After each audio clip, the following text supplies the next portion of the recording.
Welcome to Be Bold Branding, where we discuss the power of differentiating yourself through your own unique story and standout personal brand.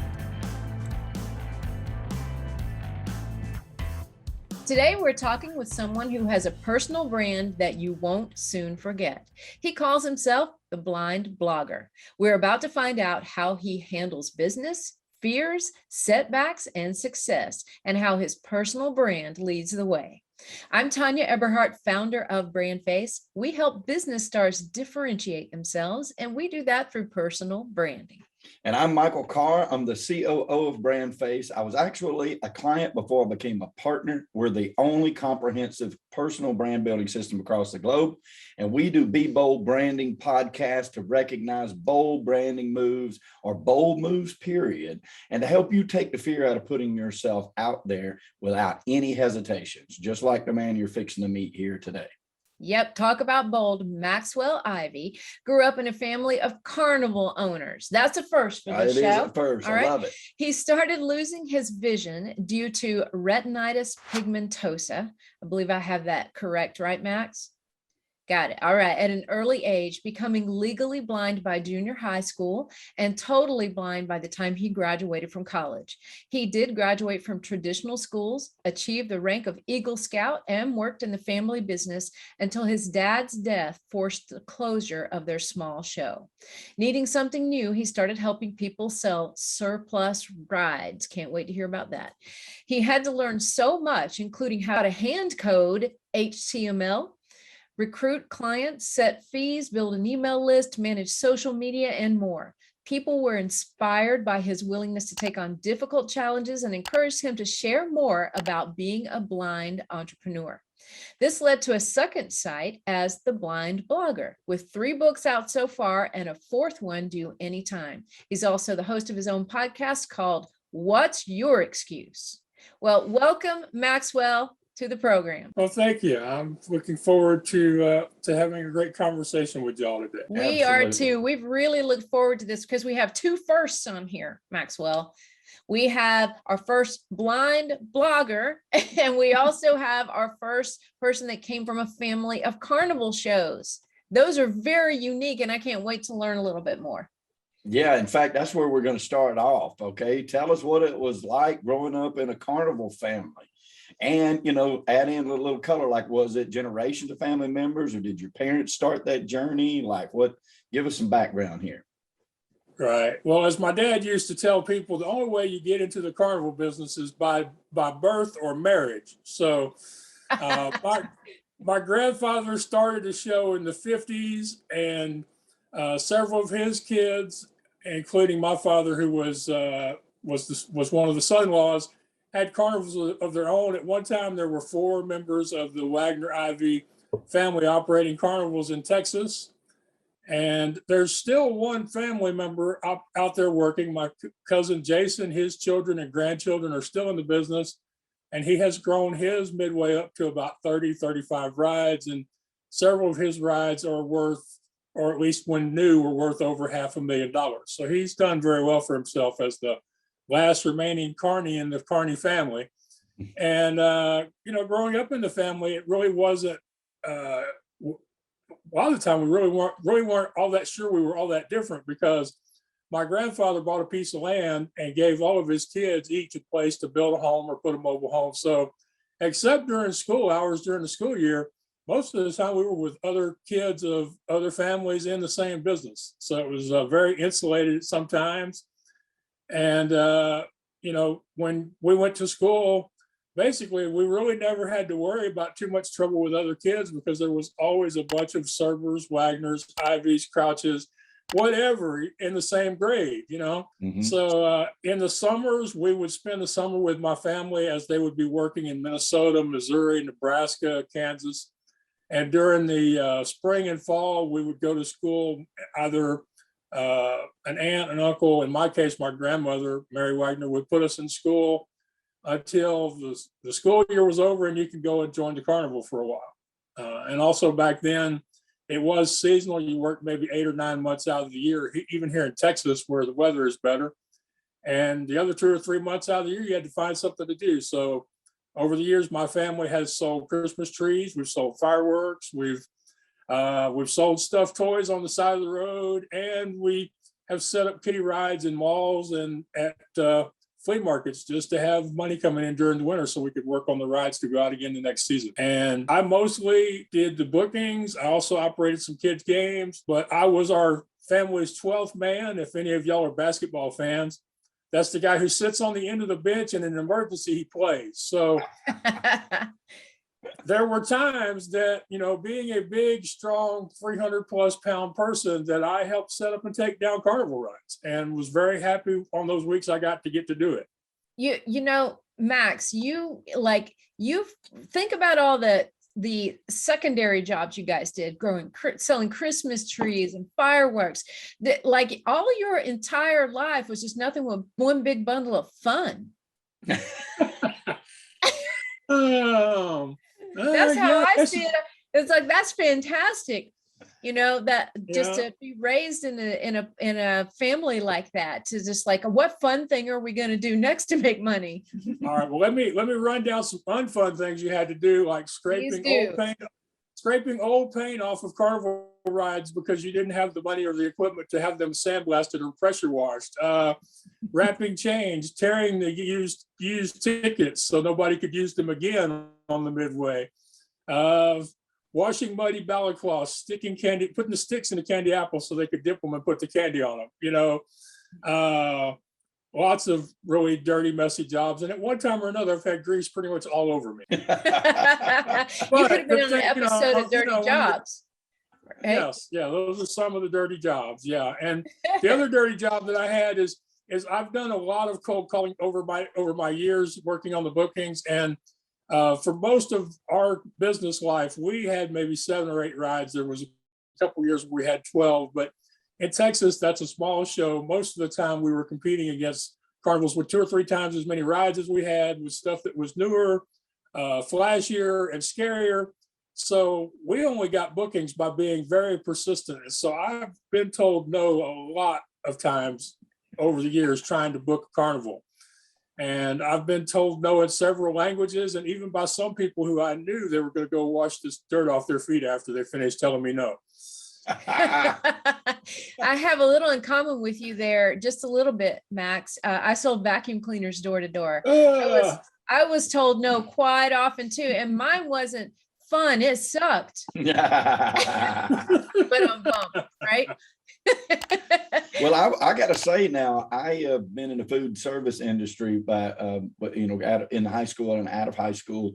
And I've worked for some carnivals and stuff, and that is hard work. It truly is. I mean, and then you're packing up and then headed to the next setup, right? And it's the whole process just starts over again. And you're not getting to ride the rides; you're setting them up. Well, they would let us ride them as long as they weren't busy. If there were people on the midway, you were supposed to be out of sight and out of mind and doing something that wouldn't get you in no trouble. So, and most of the time we did get to ride free, but there was when the bumper cars first started becoming a thing, we had to have tickets to ride the bumper car on our own carnival midway. It was one of those rides. It was just such a big investment in money and time and labor that is, no, we ain't taking no passes. We ain't letting you on here for free. Go get some tickets. So that was one of the few times we didn't get to ride for free. Setting up and taking down rides. And actually one of the most important lessons that I ever learned, and one of the things that has stayed with me through to today that I find really helpful, especially in the online world where everything is subject to change next week, if not sooner, is in the carnival business. And this is true for anybody that runs a small business, whether it's a family business or something you've started on your own, is you rarely have all the time, money, or other resources that you would like to have. Usually it's a matter of just figuring out, how do I get to the next point, from A to B to C. And in the carnival world, all that really matters is, are you open on Thursday or Friday night so people can buy a funnel cake or a cotton candy and ride the Ferris wheel?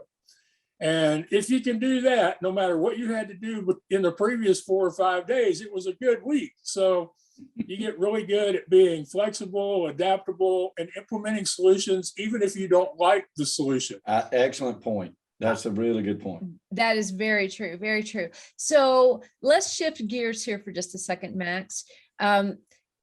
Here at BrandFace, we do personal branding. So your personal brand really is your story, and it's, what you're known for and how people connect to you. And how has your personal story, especially when you hit high school and all of your eyesight was gone, how has that helped you to build your business? I was looking on the bright side, since you're a super positive person. Tell me how that's helped you build your business. Right. And I couldn't agree with you more. To me, branding, really, it just comes down to your story. That could be your personal story or your business story, or both. But really, it's your story and how you tell it. And my story, as you say, being willing to start an online business when I didn't have the first clue what I was doing, and I had no money or talent or skills. Before WordPress and Wi-Fi and Facebook, even, because I started in 2007. So, to do those kinds of things, and of course also be blind and not have the advantage of being able to use the what you see is what you get programs, or some of the other options that a sighted person has. My brand really became this person who overcomes adversity and just finds a way to get things done. And most of the time that was me learning new things. But a lot of the time it was me asking for help and connecting with people online, or people from my previous work in the carnival business who were willing to help me do things that I needed to do in order to get to that next step. And I mean,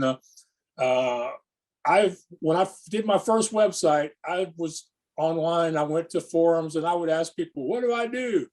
And they would say, "You really don't even know enough to ask the right questions yet." And they would, they'd get mad at me. And eventually somebody said, "Go to W3C School Online and start learning the basics of creating a website."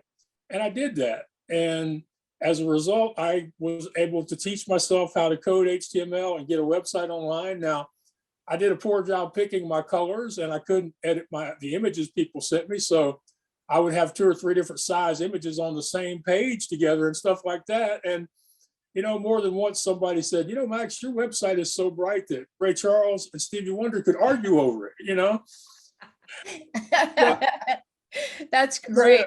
But it's basically just, okay, here is what I need to get done.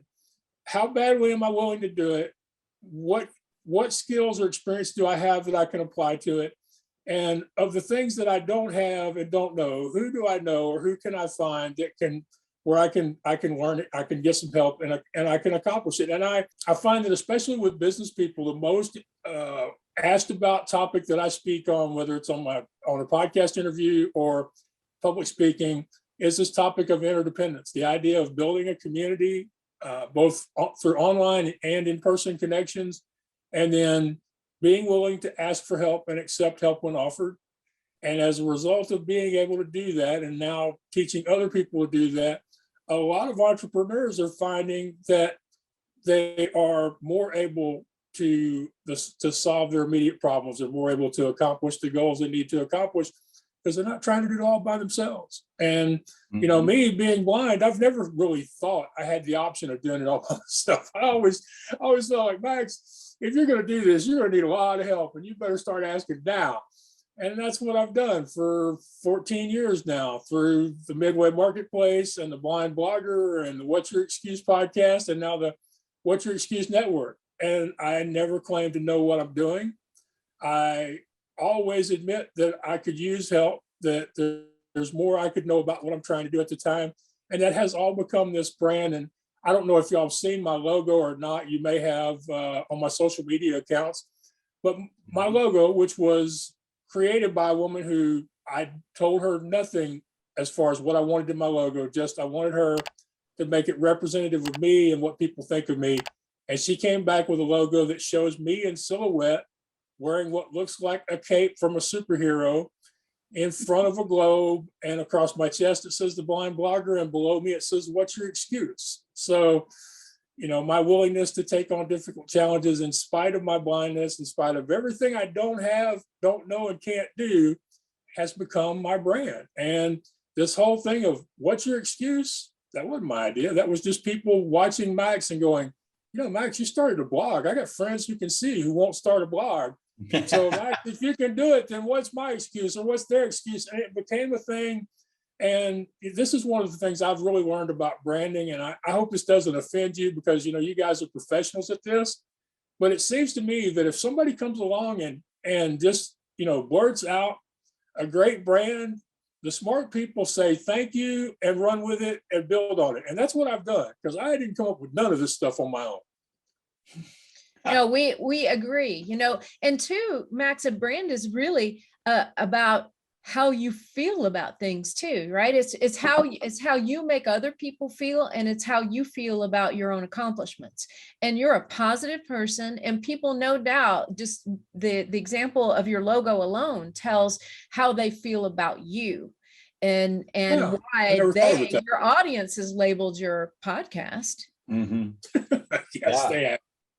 And They it really came into also, we tell people all the time, we're like, look, everybody has a brand.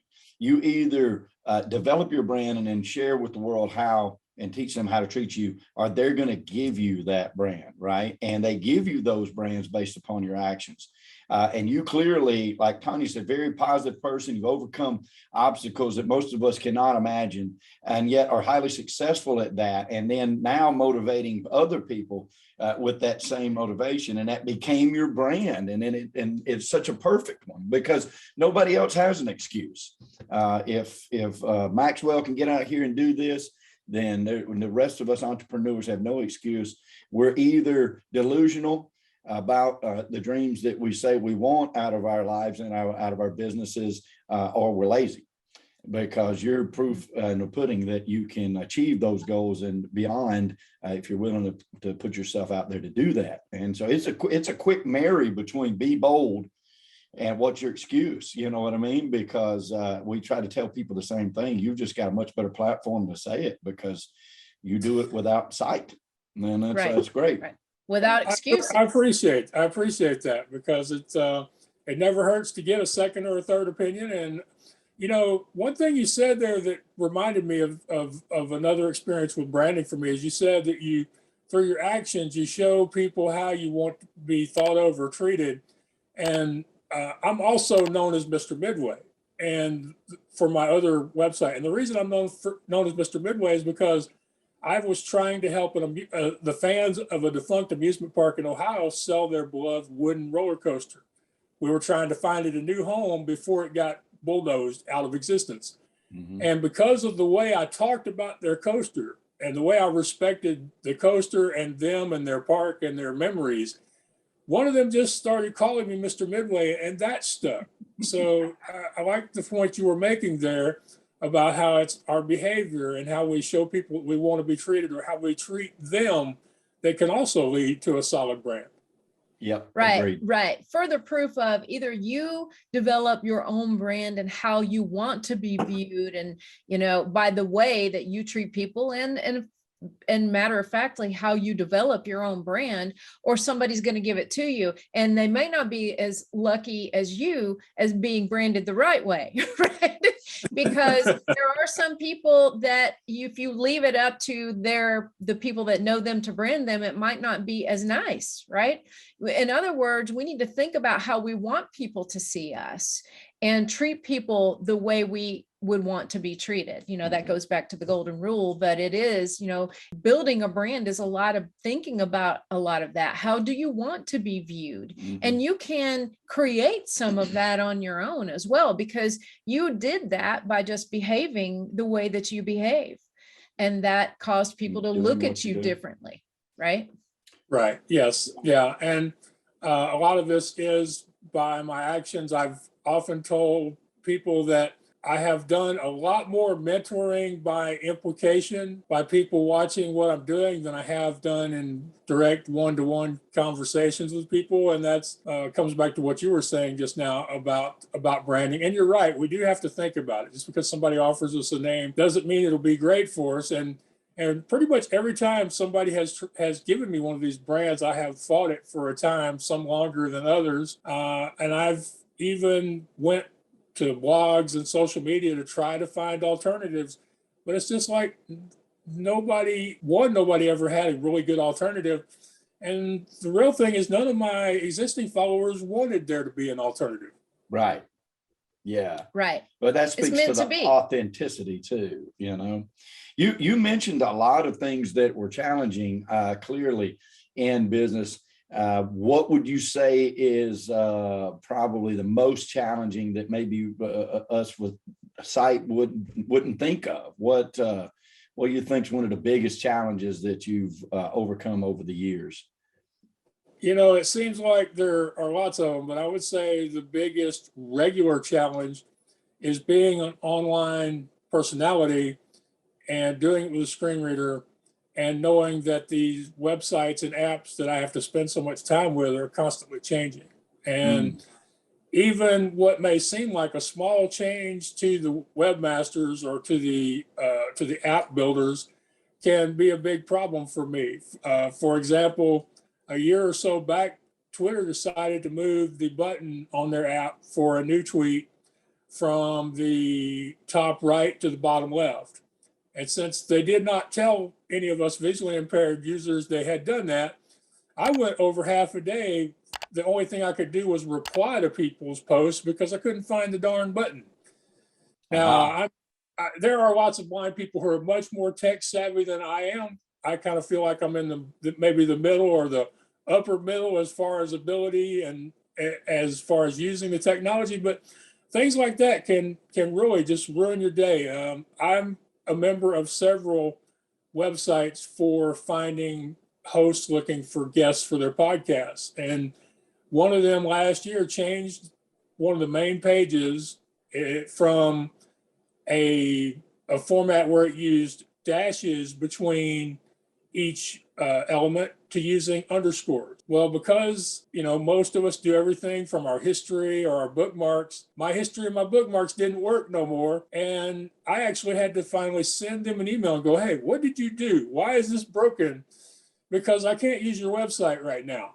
So, you know, those small changes that people make to social media, to blog platforms, to website building platforms, those things that change all the time. And I've said this a few times over the year, and so far, Mr. Zuckerberg must not have heard about it yet, but his website is the most offensive, in my opinion, as far as making changes. Basically, in my opinion, just to make changes, because half the time I cannot figure out what the real purpose was. And so over the years, I've said if I ever run into him on the street, I'm going to knock him on his butt. But so far, nobody has mentioned that to him, so I'm okay. But you know, That's great. Big challenges like that. That makes total sense, though. What would be? I mean, it's frustrating enough when they change stuff on you that and you use can every day, see, and you're looking at it. I can't imagine. You know, and yeah, it is frustrating and aggravating, and really, if they sincerely cared about our business, if that's really all most of us visually impaired or other people with disabilities really want. All we really want them to do is to care about our business like they do anybody else's, because a lot of these things could be solved by just a simple short message to their email list or to their social media feeds, because we're all subscribed to the main page of Facebook, LinkedIn, and Twitter, and all the others. I mean, they could have avoided a lot of aggravation for me, but most businesses don't truly understand the value of my business as a blind consumer or as a blind client. And the truth of the matter is the numbers are on my side, but most people still don't really think too much about, you know, am I going to prevent what amounts to 1/7 of the world's population from wanting to do business with me? Because if you use the current statistics, most people feel like about 15% of the world has a disability of some kind, whether it's a visible or an invisible disability. And if you take 15% of 9 billion, that's, you know, my math isn't as good as it used to be, but it's well over 1 billion people. mm-hmm. And that doesn't even take into account the fact that as a group, people with disabilities are more loyal than customers in general. We are very heavily brand loyal to companies that we feel care about our business. And there are lots of instances where people with disabilities routinely overpay for products and services because they have been created by companies that we feel like want our business. And those are numbers you can't put in a report anywhere and make people understand. And it's the same thing about employing people with disabilities. In general, people with disabilities are more creative, more flexible, more willing to find unusual solutions, also more dedicated to the job beyond the minimum requirements, and more loyal to their employers. Makes Again, total stats sense. you can't quantify. Absolutely, you can't quantify that. Yeah, it makes total sense. Total sense.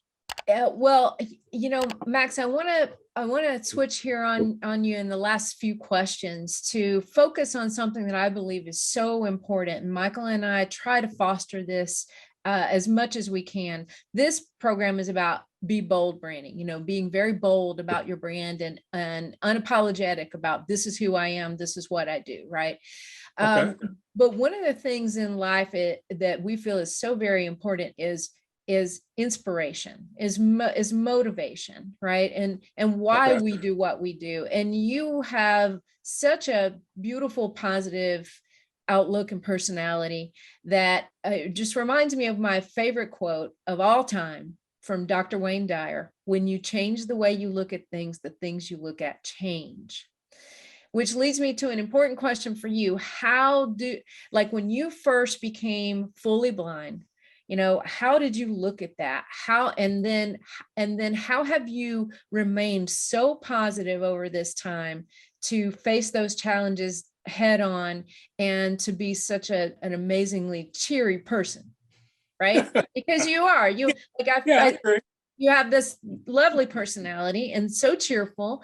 How have you done that? Right. Well, it started out with being exposed to very positive people in the early parts of my life, people who never had time in their own lives for feeling sorry for themselves and wouldn't tolerate from others. My grandmother was great. My dad, who I got to spend lots of time as me and him went up and down the roads together with the carnival. Some of my early teachers and the scoutmasters. And, I was lucky. We had a scout troop for boys who were visually impaired here that helped a lot. I went to a school district that had money, so our special education teachers didn't just want to babysit us until they stopped getting paid for us. They actually wanted us to figure out how to learn and how to accomplish our own educational goals. So being set up from the beginning to find the positive and to be around people who just wouldn't put up with it, that had a lot to do with the person I am. And then over the course of years of helping drag a 7-ride carnival around the country, there were a lot of times when things went horribly wrong and we would still find a way. We were just determined that we were going to make opening, or that we were going to make payroll, or that we were going to at least be able to feed everybody if we couldn't pay. We just found a way. And so if you spend 15, 20 years doing that, 10 months, 11 months out of the year, it becomes part of your mental muscle memory. So that really helps. But I don't want people to think that if they weren't raised in a great environment, or if they don't have great people around them, that they can't be just as positive as me, because I still don't think of myself as anything truly special. And I have an expression that I think really helps for people who have yet to become positive for very long at a time, or who wonder how to stay positive. And this is what I tell them: finding the positive, being a positive person, being cheery and optimistic, just like all the other important things, it's a choice. So what you have to do, and I explain it like this: finding the positive, finding the good in your life is just like finding the TV remote. It's there somewhere. You just have to keep looking for it until you find it. I love that. I love it, Max. Yeah. So when you get up in the morning, if you get up in the morning and you decide, okay, at some point during my day, I'm going to meet an interesting person. I'm going to have a good experience. I'm going to get a positive email. Somebody's going to call me, or somebody's going to say, hey, nice shirt, whatever it is. If I get up in the morning expecting at least one thing like that to happen, and I look for it all day, I'm not going to find one thing. I'm going to find 5 or 10 things. That's just the way it works. Agreed. But you have to make it a practice. You have to build it up over time. And then when, the thunder booms in the middle of the night, you're ready for it. But most people, they need something for today because today is horrible. Unfortunately, we have to build these things up over time. But if people will practice that, saying to themselves, I know that good things are happening to me or will happen to me, and I'm going to keep on the lookout for them until I find them, they will show up. And if you just have to practice it, make it part of you until you don't even think you're doing it anymore. And that's how 5 years ago, when I sold $250,000 carousel and didn't get paid for it, and had already started imagining what I was going to spend my $25,000 fee on, I was able to say, Max, your website got this much traffic. Thousands of people had never visited your website before, came and saw the Midway Marketplace. Or, people started reaching out to you and say, Max, you found a home for a ride that had been storage for 10 years. Can you help me get rid of my piece of junk? There were lots of good things that happened as a result of it. And I still got a top blog post out of it, even though in the blog post it didn't mention that I didn't get paid. But I freely talk about the fact that I didn't get that check. In 2019, I went to New York on a I had 3 cities lined up to do talks at WordCamps, and got sick after the first city. I got sick on the way to New York. I ended up 2 hours away from being homeless. I was broke and sick in New York, but because I had built up a community over the years, because I had this attitude of, I'm going to find a way, but sometimes finding a way means asking for help and letting other people help me. One of my online friends sent me money for a motel room, and the other one sent me money for the train ticket back to Houston. Wow.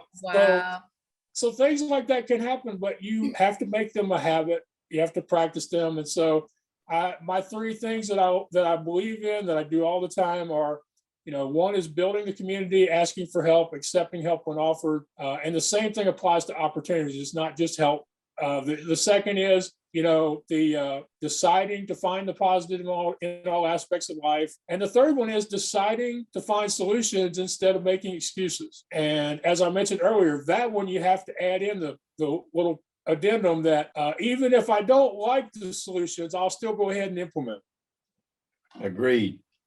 Those are really good rules in which to live by for everybody. That is, and especially for entrepreneurs, and because we're all fraught with different challenges every day, and our business is very easy at any time for all of us to just, I'll give up, or it's done with this, and there's no winning in that, obviously. So great advice, Maxwell. Right. And just one more thing I'd like to talk about. Y'all mentioned putting yourself out there earlier along with your brand. And one thing that I believe in, that I understand there are still some people in the business world who aren't all that down with, is I believe that it doesn't hurt me, it doesn't hurt my brand to share my experiences, even the bad experiences, as long as I can show the results. The education, the comeback, the victory, the solution, as who it was that helped me, how we managed to get out of the problem that I got into. I personally believe that that sharing these kinds of things, it doesn't hurt your brand. Now, I understand there are some people, especially in the business end of the world, who feel really nervous about sharing anything personal about themselves or their business because they're afraid it's going to lose them work. And I'm honest enough to admit that in some cases that may actually be the truth. But my personal experience, and I've been helping get publicity for creative entrepreneurs now online for over 5 years. My personal experience is I haven't worked with anybody yet who telling their story did anything but grow their audience and make them more beloved by the people who found out about them and were following their progress online. We could not agree with you more. Bravo. We could not say it any better. It's every bit of that's absolutely true. Yes, it is. Well, Max, the show is coming to a close now, which we hate. So we'd love to have you back sometime. Absolutely. Hear more of your story. But until then, how can people reach out to you if they want to reach out, touch base, and learn a little bit more about you?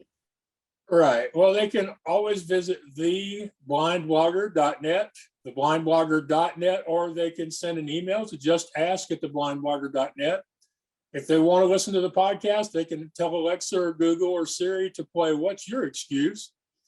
They can visit the podcast network at wyexcuse.com. And I'm really proud of that beginning network where I'm helping other people with disabilities launch their own podcasts. wyexcuse.com. And those are the main places people can find me. My social media contacts are on the webpage. And I think that's about it, theblindblogger.net. And I think just one last thing I'd like to mention, because in the spirit of putting ourselves out there, for those of y'all who don't know this, between the time I booked this interview and today, my laptop went down. And I have never done a podcast interview from my tablet or my phone. I have always had my laptop and my headphones. And just think of, if you've ever watched any Peanuts cartoons, it's like Linus without his blanket here. And without my laptop and my headphones and just really having a routine as to how I prepare and get ready emotionally and mentally to do it, have a conversation like this.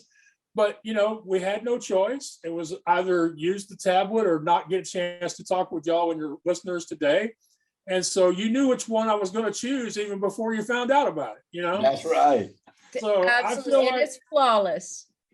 I appreciate that. I just want to let people know that we all have our challenges, our setbacks, some of them on a daily basis.